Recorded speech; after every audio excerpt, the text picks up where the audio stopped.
papalagan ni Senator Ping Lacson ang nakakaugalian at nagiging pattern na kapag may mga high profile na mga opisyal ng gobyerno na nakakasuhan at naaresto, ginagawang kanlungan ang PNP General Hospital gaya ng nangyayari ngayon.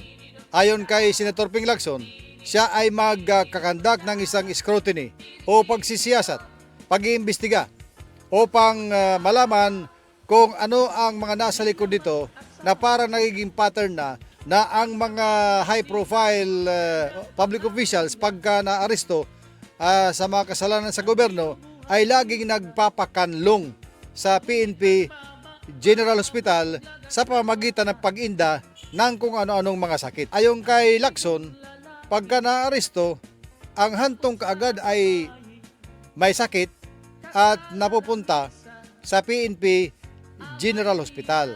Ang dalawang mga opisyal na nandyan ngayon sa PNP General Hospital ay si Senator Rodante Marcolita na naaresto lang noong nakaraang Pitsa 6, July 6, 2026.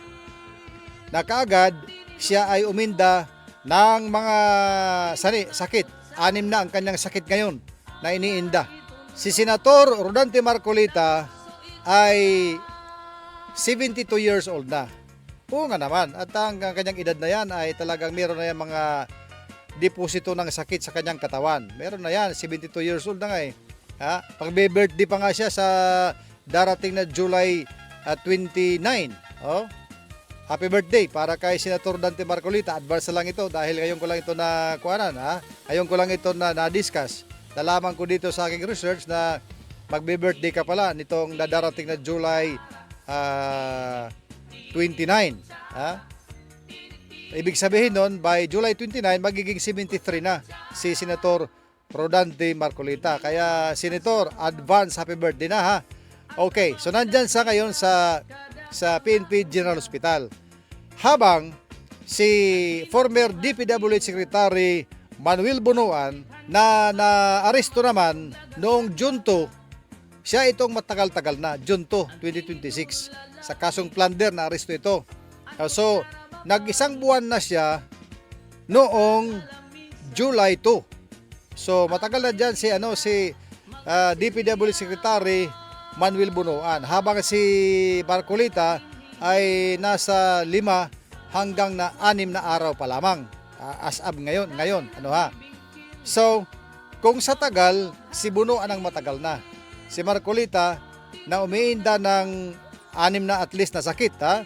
Ang iniinda niya ay meron siyang hypertension, meron siyang bad cholesterol, meron siyang chest pain, merong neck pain, liig, at merong mild pneumonia, pang-6, degenerative disc disease.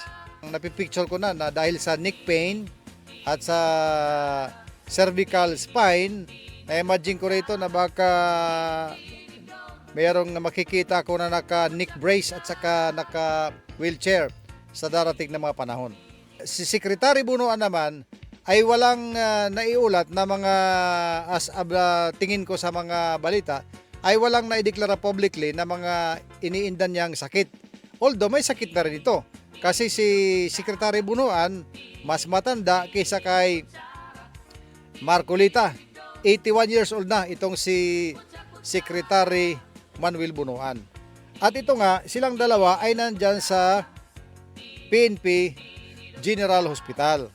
Na ngayon ay napapansin na laging nagiging ganyan ang pangyayari.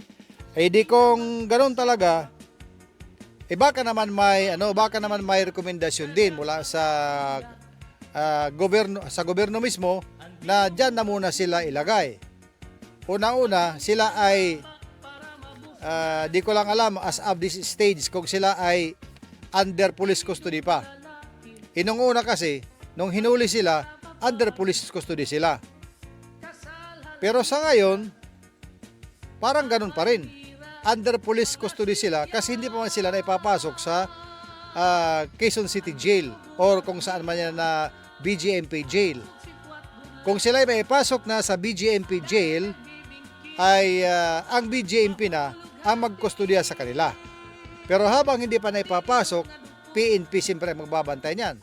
So sa ngayon, sa tingin ko sila ay under police custody habang sila ay naka-hospital arrest. Tawagin ko lang ng ganyan, parang ganun ang lumalabas eh. Kung hindi tama, edi hindi tama.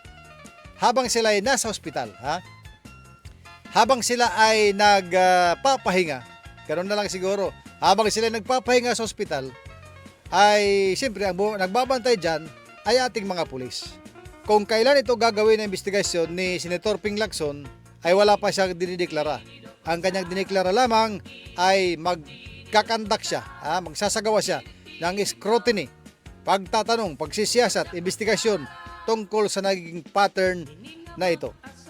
Bakit si Senator Jingo Estrada hindi nagpa PNP General Hospital?